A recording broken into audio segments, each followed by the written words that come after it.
आज हम पढ़ेंगे शब्द विचार की शब्द विचार क्या होता है। वर्णों के मेल से बनी सार्थक ध्वनि को शब्द कहते हैं। किसे कहते हैं? शब्द। वर्णों के मेल से बनी सार्थक ध्वनि को, यानी कि वर्णों को मिलाकर जो एक सार्थक ध्वनि, वर्णों के मेल से बनी सार्थक ध्वनि को शब्द कहते हैं। यानी कि वर्णों को जब मिलाया जाता है तो उनसे एक सार्थक ध्वनि उत्पन्न होती है, उसे हम कहते हैं शब्द। जैसे कि मैम ने यहाँ पर लिखा क, अ, म, अ, ल, अ, ये सब हमारे क्या हैं? वर्ण।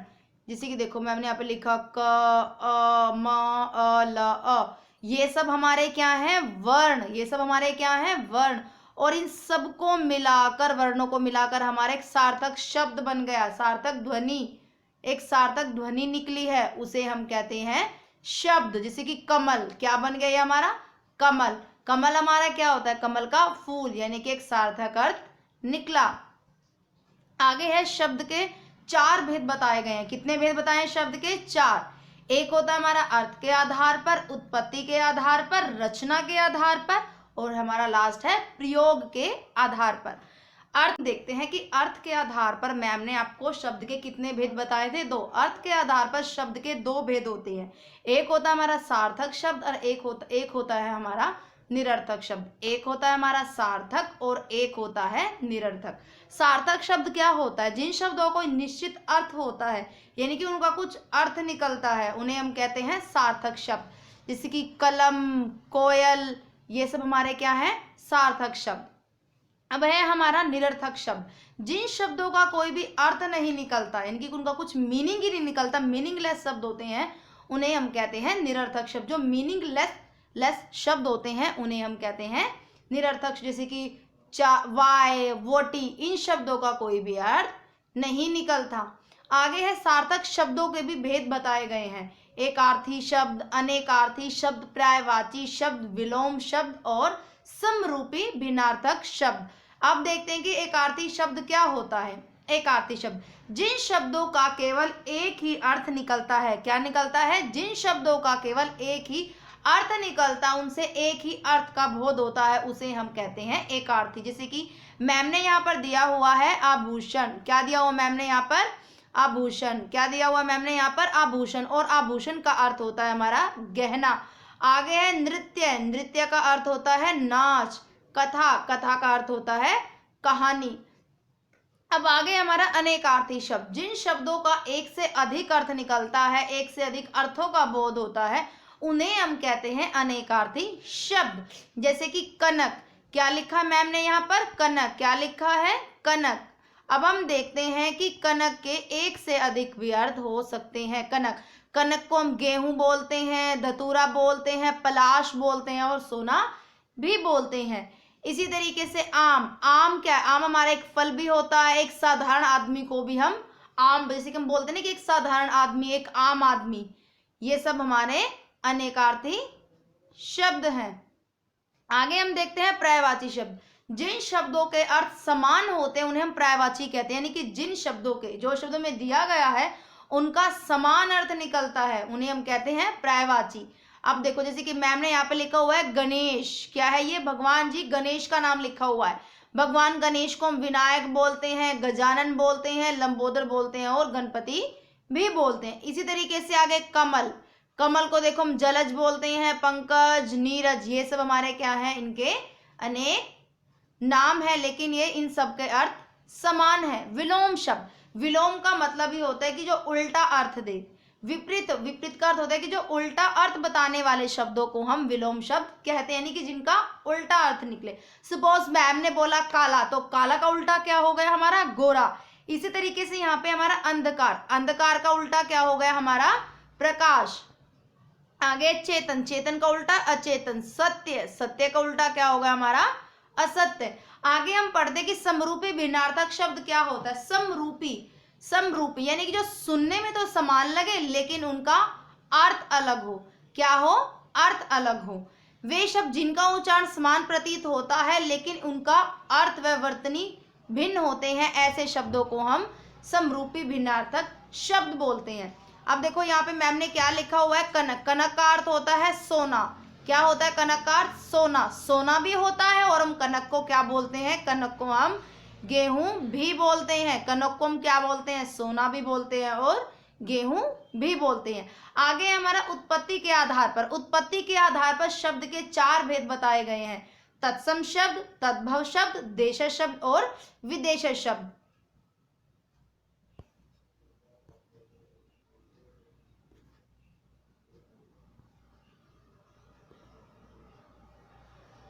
अब देखते हैं कि तत्सम शब्द क्या होता है। तत्सम शब्द 2 शब्दों के योग से बना है। जो हमारा तत्सम शब्द है वो 2 शब्दों के योग से, यानी कि उनको मिला, उनके योग से बना है। तत् प्लस सम, तो 2 को जोड़ के ही हमारा ये शब्द बना है। तत् का अर्थ होता है उस, तथा सम का अर्थ होता है समान, यानी कि संस्कृत के समान। संस्कृत के वे शब्द जो हिंदी भाषा में जो के तो, यानी कि कुछ शब्द हमें संस्कृत भाषा से मिले हैं और हिंदी में उनका एज इट इज प्रयोग करते हैं, उन्हें हम कहते हैं तत्सम शब्द। जैसे कि अब यहाँ पे हमारा दिया हुआ है अग्नि, जल, ग्रह, सूर्य, श्रृंगार, ये सब हमारे तत्सम शब्द हैं। हमने इनको हिंदी भाषा में जो का त्यों प्रयोग किया है। आगे है हमारा तद्भव शब्द। तद्भव, तद्भव भी 2 शब्दों के योग से बना है। तत् प्लस भव, तत् का अर्थ होता है संस्कृत से और भव होता है यानी कि विकसित हुआ, उससे उत्पन्न हुआ, यानी कि उससे पैदा हुआ। संस्कृत के वे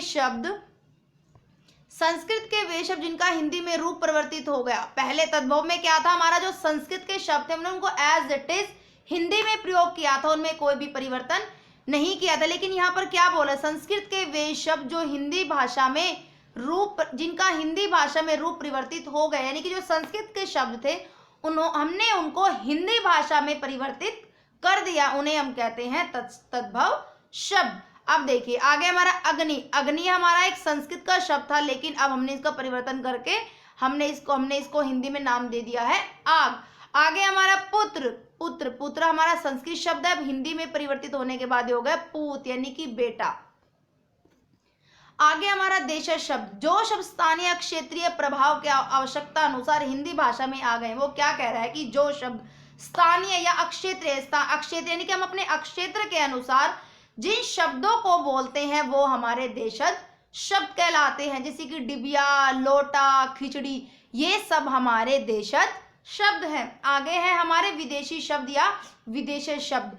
जो शब्द हमें विदेशी भाषाओं से ग्रहण किए हैं, यानी कि जो शब्द हमने विदेशी भाषाओं से हिंदी में आए हैं, हम लोगों ने विदेशी भाषा से ग्रहण किए हैं, उन्हें हम कहते हैं विदेशी शब्द। जैसे कि अंग्रेजी भाषा का दिया हुआ है यहाँ पर टेलीफोन, कॉलेज, स्टेशन, टेलर, ये सब शब्द हमने विदेशी भाषा से लिए हैं। आगे हमारा अरबी में देखो तारीख, दुनिया, शादी, हलवाई, ये सब हमारे अरबी भाषा के शब्द हैं। आगे हमारा फारसी शब्द अखबार, जमीन, खजाना, गुलाब, जानवर, ये सब हमारे विदेशी भाषा के शब्द हैं।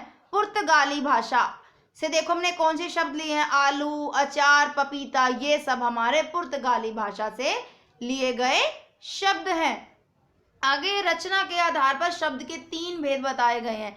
कितने भेद बताए हैं मैम ने? 3। एक होता है हमारा रूढ़ शब्द, एक होता है हमारा रूढ़ शब्द, एक हमारा यौगिक शब्द, एक होता है हमारा योग रूढ़ शब्द। रूढ़ शब्द जिन शब्दों के सार्थक खंड या टुकड़े नहीं किए जा सकते, यानी कि जिन शब्दों के टुकड़े नहीं किए जा सकते, जो सार्थक खंड है यानी कि जो ठीक शब्द है उनके टुकड़े नहीं किए जा सकते, उन्हें हम कहते हैं रूढ़ शब्द।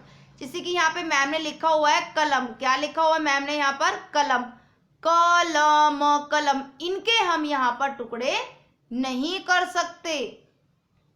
आगे हमारा यौगिक शब्द, जिन शब्दों के सार्थक खंड या रूढ़ में क्या था हम उनके टुकड़े नहीं कर सकते। आगे है यौगिक। यौगिक में क्या कह रहे हैं कि जिन शब्दों के सार्थक खंड या टुकड़े किए जा सकते हैं उन्हें हम कहते हैं यौगिक शब्द। जैसे कि अनाथालय, यौगिक शब्द हमारा होता है जो शब्दों 2 या 2 से अधिक शब्दों या शब्दांशों के निर्माण से बनता है, यानी कि 2 को जोड़ के उन शब्दों का निर्माण होता है, उसे हम कहते हैं यौगिक शब्द। अब यहाँ पे हमारा अनाथालय, अनाथ प्लस आलय, तो इन दोनों के ये जो अनाथालय हमारा 2 शब्दों के योग से बना है। आगे हमारा घुड़दौड़, गुड़ प्लस दौड़, ये भी 2 शब्दों को जोड़कर हमारा बना है। आगे हमारा योग रूढ़, जो यौगिक, ऐसे शब्द जो यौगिक हैं यानी कि दो से जुड़े हुए हैं, जो दो को मिलाकर बने हैं, लेकिन वे अपने सामान्य अर्थ के स्थान पर, वो क्या कह रहे हैं यहाँ पर कि जो ऐसे शब्द जो यौगिक है यानी कि जो दो शब्दों को जोड़कर बने हैं लेकिन वो सामान्य अर्थ के स्थान पर कोई विशेष अर्थ देते हैं, यानी कि उसका कुछ विशेष अर्थ निकलता है, महत्व होता है, उसे हम कहते हैं योग रूढ़ शब्द। अब देखिए यहाँ पर मैम ने लिखा है पीताम्बर, क्या लिखा है यहाँ पर? पीताम्बर। इसका हमने टुकड़े किए तो पीत प्लस अंबर, पीले हैं वस्त्र जिसके, यहाँ पर वो क्या कह रहा है कि कोई यहाँ पर सामान्य अर्थ नहीं हुआ पीताम्बर का, यहाँ पर एक विशेष अर्थ मिला पीताम्बर का।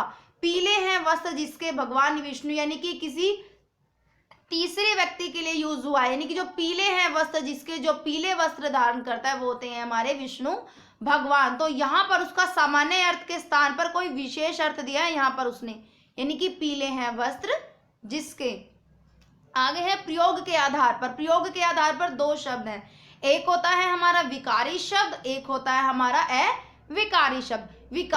विकारी शब्द क्या होता है? जिन शब्दों के रूप में, लिंग के रूप में, वचन, काल, कारक, यानी कि उसमें चारों शब्द आते हैं। विकारी शब्द में क्या है कि उसमें लिंग, वचन, कारक, काल आदि के कारण परिवर्तन हो जाता है। परिवर्तन क्या होता है? उन्हें बदलाव कर सकते हैं, उसे हम कहते हैं विकारी शब्द। अब देखो मैम ने पहले क्या एग्जांपल दिया? संज्ञा। विकारी शब्द के चार भेद होते हैं। कितने भेद होते हैं? चार। संज्ञा, सर्वनाम, विशेषण और क्रिया। अब हम संज्ञा में परिवर्तन देखते हैं कि संज्ञा से हमारा क्या परिवर्तन होता है। इसमें सब्जी, हम सब्जियां भी लिख सकते हैं, सब्जियों भी लिख सकते हैं। अब देखो लिंग के अकॉर्डिंग परिवर्तन देखो, लड़कियां, लड़कियों। आगे है सर्वनाम, तुम, तुम्हें, तुम्हारा। उसके बाद है हमारा विशेषण। विशेषण हम काला भी लिख सकते हैं, काली भी लिख सकते हैं, काले भी लिख सकते हैं। तो विकारी शब्द वो होता है जिन शब्दों के रूप में लिंग के कारण, वचन के कारण, काल के कारण कोई भी परिवर्तन हो जाता है तो उसे हम कहते हैं विकारी शब्द।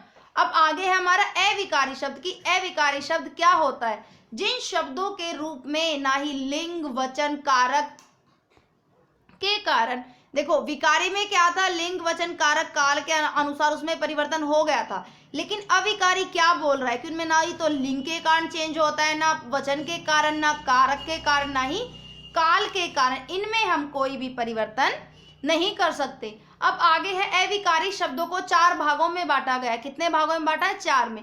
एक होता है हमारा क्रिया विशेषण, संबंध बोधक, समुच्चय बोधक और विषम्यादि बोधक।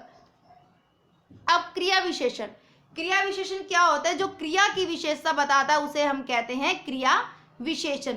जैसे कि राधा बाहर बैठी है, राधा बाहर बैठी है, तो उसकी विशेषता, क्रिया की विशेषता क्या है? कि वो बाहर बैठी है। आगे है संबंध बोधक।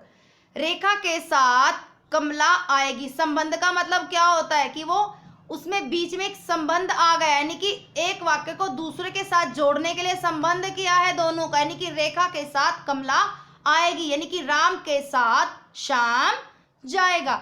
आगे है समुच्चय बोधक। गीता और सीता पढ़ाई कर रही हैं, राम और श्याम।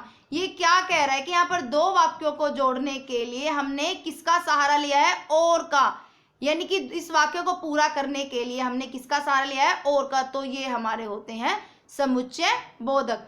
आगे है हमारा विषम्यादि बोधक। क्या है हमारा? विषम्यादि बोधक, जिसमें हमें हय, घृणा आदि इस तरह के शब्द मिलेंगे तो वो हमारा होता है विषम्यादि बोधक, यानी कि हमें किसी तरीके की हैरानी प्रकट हो रही है। जैसे कि अब देखो मैम ने यहाँ पे लिखा, अरे आपको एक, अरे राधा गा रही है, तो उसको क्या हुआ? एक विषम्य हुआ। विषम्य का अर्थ कि हैरानी हुई है उसको देखकर।